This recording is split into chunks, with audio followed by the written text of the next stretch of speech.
My dear brothers and sisters, Ramadan has passed.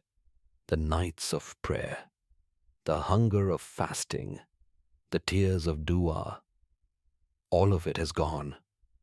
And now one question remains in the heart of every believer. Was it accepted? Because the true believers were never confident in their deeds. They were always hopeful, but also afraid. Allah describes them in the Qur'an, in Surah Al-Mu'minun ayat 60. Those who give what they give while their hearts are fearful because they will return to their Lord.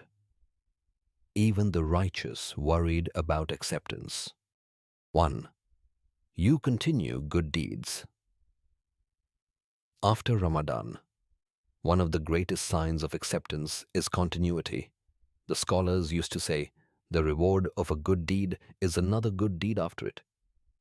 If after Ramadan you still wait, pray on time, read Qur'an, make du'a, then Ramadan has left a mark on your heart. The Prophet Muhammad ﷺ said, the most beloved deeds to Allah are those done consistently, even if small. Consistency is a sign that the heart was transformed. 2. You feel more distant from sin. Another sign is that sins feel heavier to you. Things that once felt normal now feel uncomfortable. Backbiting bothers you. Missing prayer troubles you. This is a sign that taqwa has grown in your heart. Allah says about fasting in Surah Al-Baqarah ayat 183, so that you may attain taqwa. If your awareness of Allah increased, Ramadan achieved its purpose. 3. You feel humble, not proud. A person whose Ramadan is accepted does not boast. They don't say, I prayed so much, I finished the Qur'an 3 times. Instead they feel, Ya Allah, I hope you accepted it. Ali Razi Allahu Anhu said, they were more concerned about the acceptance of deeds than about performing them.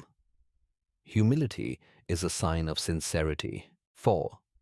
You still miss Ramadan. One of the sweetest signs is longing. You miss the peace. You miss Taraweeh. You miss the feeling of connection with Allah. This longing means Ramadan touched your soul. The righteous used to pray for 6 months after Ramadan, asking Allah to accept it. 5. You continue seeking forgiveness. After Ramadan, the believer does not relax completely. Instead they say, Astaghfirullah. Why? Because they know their worship was imperfect. Allah even commands the Prophet Muhammad ﷺ to seek forgiveness after acts of worship. Allah says in Surah An-Nisa ayat 106, seek forgiveness of Allah. Indeed, Allah is forgiving and merciful. The heart that keeps repenting is alive. 6. You try to become a better person. The true success of Ramadan is not measured in days. It is measured in character.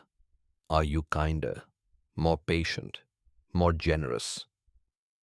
The Prophet Muhammad ﷺ said, the best among you are those with the best character. If Ramadan improved your character, then it succeeded. A word of caution and hope. Now, my dear brothers and sisters, let me say something important.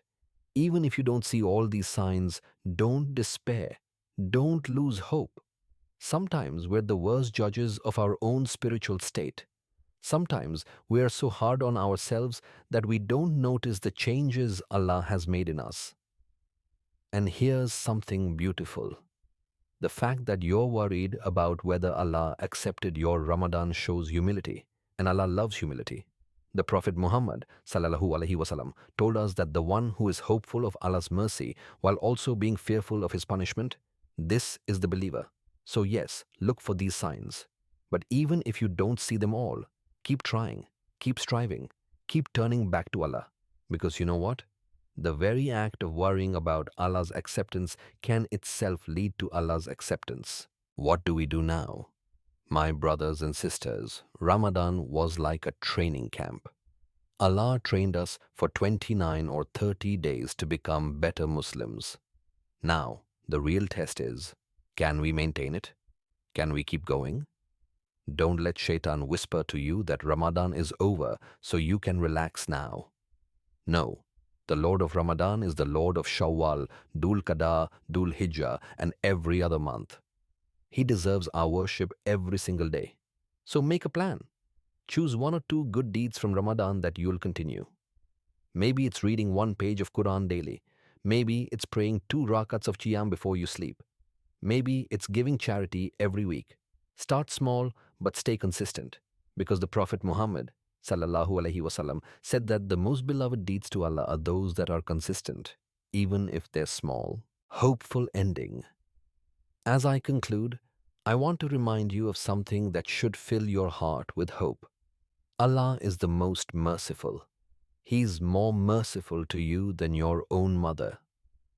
If you sincerely tried in Ramadan, if you fasted with faith and hope for reward, if you stood in prayer seeking His pleasure, then have good thoughts about your Lord. Allah doesn't need our worship. He's not benefited by our fasting or our prayers. We are the ones who benefit. And when we turn to Him sincerely, He accepts us. He loves us.